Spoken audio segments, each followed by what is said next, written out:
Speaking of fun to watch, Bemidji State, we have two left on the list here, Pat.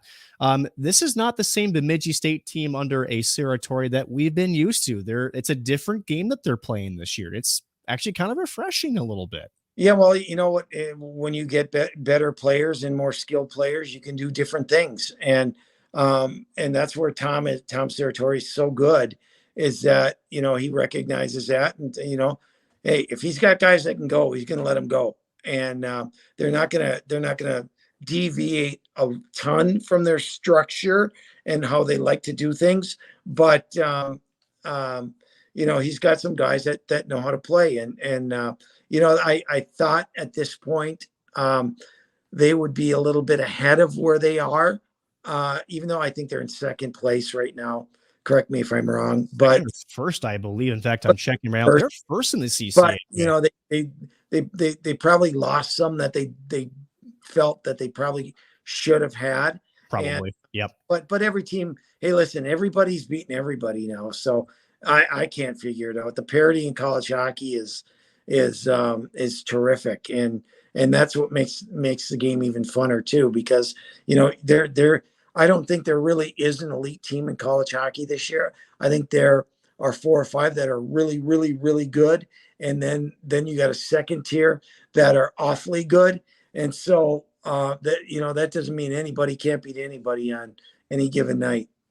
And with the Frozen Four in St. Paul this year, Micheletti, I'm not really sure who. I mean, like you said, there is really no favorite, and it's really anybody's race right now. More so, it's let's put ourselves in a position to be in that 16, because you never know, right? And I think it's great too for college hockey. Some folks that I've talked to say, you know what? No, I want more clarity. To me, bring on the chaos. Yeah, which do you win? Exactly. No, I think you got to earn it to get to. If you want to get there, you got to earn it, and you should earn it. There should be no easy walk there, and that's how it's going to be this year. The regionals are going to be fabulous this year. I just think so many good teams, and it's going to be fun. It's going to be real fun.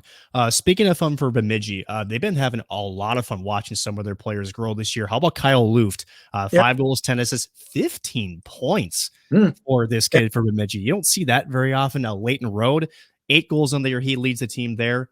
Another Road's going to be joining St. Cloud probably as early as possibly next year, maybe in 2. But they've got a couple of guys up front, as we talked about, that can put the puck in the back of the net. Again, this is something that we haven't historically seen from Bemidji. But, for Pat and for the Minnesota schools, how important is it that Bemidji is able to get guys with this skill set to continue to compete in what's becoming a more saturated world here in Minnesota? Because we got Augustana. Again, we talked about St. Thomas. The recruiting battles between the schools is getting even more and more tight. Yeah, I think it's great. I think it's great. And listen, we don't talk a ton about Bemidji because they're in Bemidji, right?